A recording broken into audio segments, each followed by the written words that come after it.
नमस्कार, मैं डॉक्टर निधि अवस्थी, प्रवक्ता गृह विज्ञान, अजीत मल औरैया। मैं आज आपको समाज उपयोगी उत्पादक कार्य एवं कला के अंतर्गत शीर्षक अल्पना तथा रंगोली बनाने के विषय में पढ़ाऊँगी। यह कक्षा DLED द्वितीय सेमेस्टर के कोर्स के अंतर्गत आता है। इसे पढ़ाने के उद्देश्य इसके शिक्षण से प्रशिक्षु भारतीय कला से परिचित हो सकेंगे। प्रशिक्षु फर्श सज्जा की कला से परिचित हो सकेंगे। प्रशिक्षु अल्पना तथा रंगोली के अंतर से परिचित हो सकेंगे। प्रशिक्षु समाज उपयोगी उत्पादक कार्य विषय की उपयोगिता से परिचित हो सकेंगे। प्रशिक्षु रंगोली बनाने की कला से विस्तार से परिचित हो सकेंगे।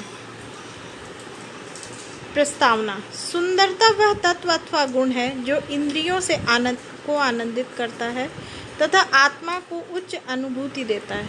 सजावट विचारों तथा भावनाओं की अभिव्यक्ति है जिससे मानसिक संतोष की प्राप्ति होती है। सजावट द्वारा किसी भी अभिव्यक्ति, स्थान या वस्तु को आकर्षक बनाया जाता है। हमारे देश में फर्श सज्जा के लिए विभिन्न वस्तुओं का प्रयोग करते हैं जिनमें अल्पना तथा रंगोली का प्रमुख स्थान है।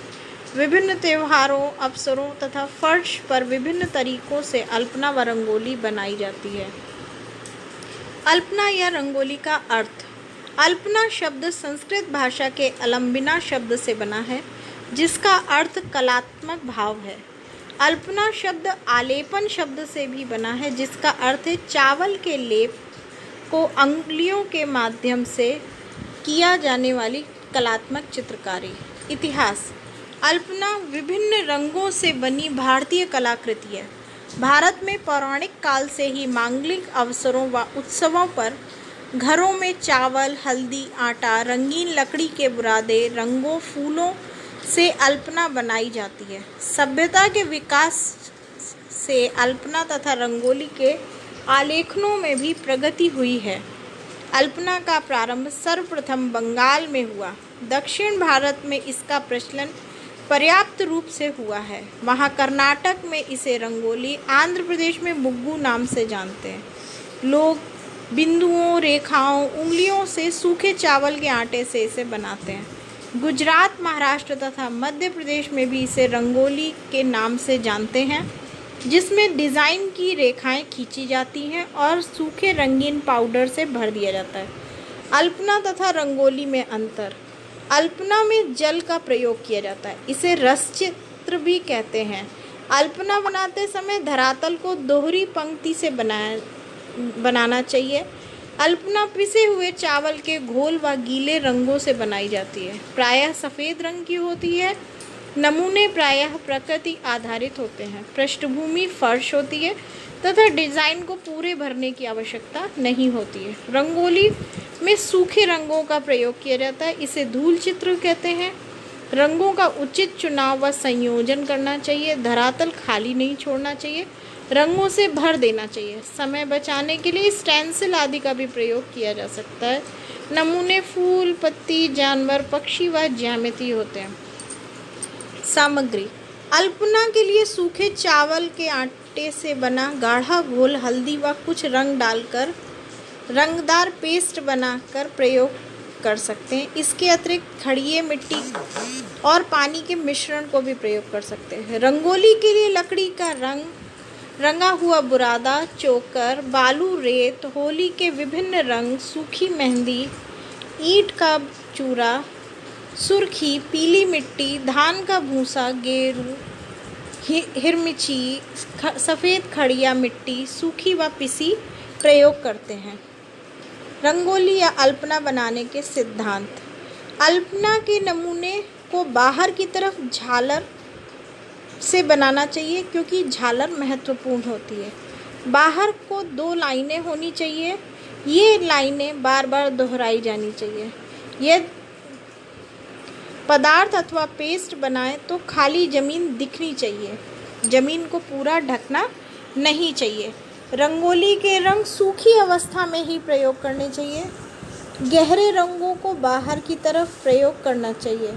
लकड़ी के बुरादे का अगर प्रयोग कर रहे हैं तो उसे थोड़ा गीला कर लेना चाहिए, इससे नमूने में सुंदरता आती है। इस प्रकार हम देखते हैं कि वर्तमान समय में इन पारंपरिक प्रक्रियाओं के अतिरिक्त गीले रंगों से फर्शों पे परमानेंट डिज़ाइंस बना ली जाती हैं। इनमें रंगों के मेल के साथ उसमें सूखे पाउडर आदि को भरकर उनको फ्रेश डिज़ाइंस में परिवर्तित कर लिया जाता है। विभिन्न अवसरों पे विभिन्न प्रकार आकार की अल्पना अथवा रंगोली के साथ फर्श को सजाया जाता है। प्राचीन काल में अल्पना तथा रंगोली सीधी रेखाओं से बनाई जाती थी, पर आधुनिक काल में ये नमूने चौकोर, त्रिकोण तथा गोलाकार में बनाए जाते हैं। आधुनिक समय में अल्पना तथा रंगोली को मिलाकर नमूने बनाए जाते हैं जो देखने में मनोरंजक एवं आकर्षक लगते हैं। वास्तव में अल्पना तथा रंगोली गृह सज्जा का बहुत ही सुंदर तथा सस्ता ढंग है। इनके प्रयोग से पुराने फर्श सुंदर व आकर्षक बन जाते हैं। रंगोली तथा अल्पना के विषय में विस्तार से पढ़ने पर स्पष्ट है कि भारत में यह एक कलात्मक कला है जिसका विस्तृत रूप में प्रयोग किया जाता है। अब मैं आपको भारत के विभिन्न प्रांतों में रंगोली या अल्पना के नामों और उनके कुछ नमूने डिज़ाइन से परिचित कराती हूँ। सबसे पहले बंगाल की अल्पना, जो गीले चावल के आटे से बनाई जाती है, जिसमें मुख्यतः सफ़ेद रंग का प्रयोग होता है। बंगाल की ही अल्पना के समान उड़ीसा में भी इसी प्रकार अल्पनाएं बनाई जाती हैं। आंध्रा में इसे मुग्गू बोलते हैं, तेलंगाना में भी इसे मुग्गू ही बोलते हैं। यह बिंदुओं के क्रम में बनाई जाती हैं। मध्य में एक बिंदु लेकर इसके आसपास समान संख्या वाले बिंदुओं को रखकर रेखाओं से मिलाया जाता है। ये 32, 34, 36, 38 इस प्रकार बिंदुओं की संख्या के आधार पर निर्मित की जाती हैं। गुजरात, रंगीला गुजरात, जहाँ रंगोली अत्यधिक व्यापक रूप में बनाई जाती है। उत्सवों में, त्योहारों में तथा सामान्य रूप से घर के बाहर सजाने में ये रंग बिरंगी रंगोलियाँ होती हैं जिनमें अधिक चटकीले भड़कीले रंगों का प्रयोग किया जाता है। कर्नाटक में रंगोली आंध्रा की मुग्गू की ही तरीके से होती है, परंतु इसमें बिंदुओं के क्रम के साथ ज्यामितीय डिज़ाइनों का प्रयोग किया जाता है। महाराष्ट्र में रंगोली गुजरात के और आंध्र के प्रभाव से महाराष्ट्र में भी रंगोलियों का अत्यंत मुख्यतः से प्रयोग किया जाता है। फर्श सज्जा में गुड़ी पाड़वा पर्व की डिज़ाइन तथा गणपति पूजन की डिज़ाइन को मैंने यहाँ प्रस्तुत किया है।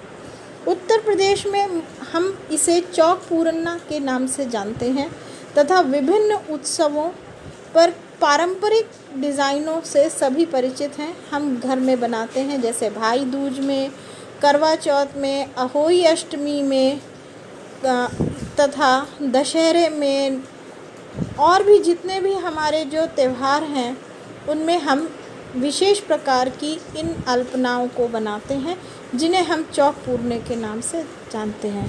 धन्यवाद। इस वीडियो में मैंने आपको अल्पना तथा रंगोली से परिचित कराया तथा अल्पना तथा रंगोली को बनाने की प्रक्रिया, किन साधनों का प्रयोग हम कर सकते हैं घरेलू स्तर पर, इसके बारे में मैं आपको अपनी अगली कक्षा में परिचित कराऊंगी।